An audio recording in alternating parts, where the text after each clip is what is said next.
लोकसभा चुनाव 2024 के पहले चरण के 8 सीटों पर मतदान हो गया। पूरे देश में 7 चरणों में मतदान करना है। यूपी में भी सभी 7 चरणों में मतदान करने हैं। 26 अप्रैल को तीसरे 10 सीटों पर मतदान करना है। भाजपा पीएम के 10 सालों के कामकाज का लेखा जोखा लेकर जा रही है। सीएम योगी ने जो काम 7 साल में जनता के लिए किया, उसे लेकर पार्टी और कार्यकर्ता जनता के बीच अपना रिपोर्ट कार्ड कामकाज का लेखा जोखा दिखा रहे हैं। सरकार के कामकाज को लेकर लोग उत्साहित हैं। विपक्ष सिर्फ नकारात्मक बात पैदा करके लोगों को गुमराह करने का काम कर रहे हैं।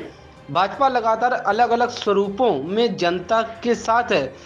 हमें यूपी की महान जनता पीएम के 400 वाले संकल्प को पूरा करेगी, सहयोग देगी। कांग्रेस की मंशा और इंडी गठबंधन का मंशा है अनुसूचित जाति, जनजाति और पिछड़ी जाति के अधिकारों पर डकैती डालना, और इसके लिए वे सरकार में आना चाहते हैं। इसके लिए जातीय जनगणना कराना चाहते हैं। इसके आधार पर समाज को पहले जातीय जनगणना के आधार पर बहुसंख्यक समाज को आपस सामाजिक ताने बाने को छिन्न भिन्न करने का प्रयास करेंगे, आपस में विभाजित करेंगे, और फिर उसके बाद उनके आरक्षण के अधिकार में जबरन उसका बंदर बांट करने का काम भी इनके द्वारा करने का प्रयास होने जा रहा है।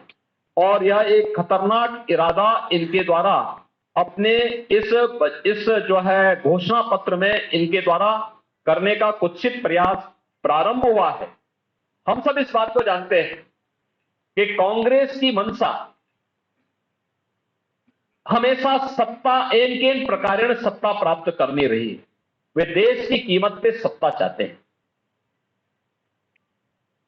और देश की कीमत पर उन्हें सत्ता चाहिए। इसके लिए महिलाओं पर बर्बर अत्याचार करने वाली तालिबानी प्रवृत्ति को भारत के अंदर लागू करना चाहते हैं। यानी व्यक्तिगत कानून को कांग्रेस सत्ता में आने के बाद लागू करने की बात करती है। यानी 3 तलाकी को प्रथा से भारतीय जनता पार्टी की मोदी जी के नेतृत्व की सरकार ने देश की आधी आबादी को इसको प्रथा से मुक्त किया, उससे स्वतंत्रता दी। कांग्रेस उसका समर्थन करती है। यानी व्यक्तिगत कानून देश के अंदर हम कहते हैं 2 प्रधान 2 विधान 2 निशान नहीं चल सकते। इसके लिए 1953 में डॉक्टर श्यामा प्रसाद मुखर्जी जी ने अपना बलिदान दिया था।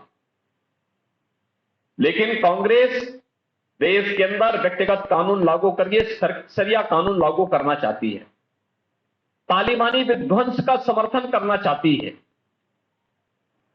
और ये जो कांग्रेस की मंशा है या इंडी गठबंधन की मंशा है, यह आधी आबादी का अपमान तो करती ही है, एक खतरनाक इरादे की ओर भी देश का ध्यान आकर्षित करती है। ये जो 2-3 कुछ ये जो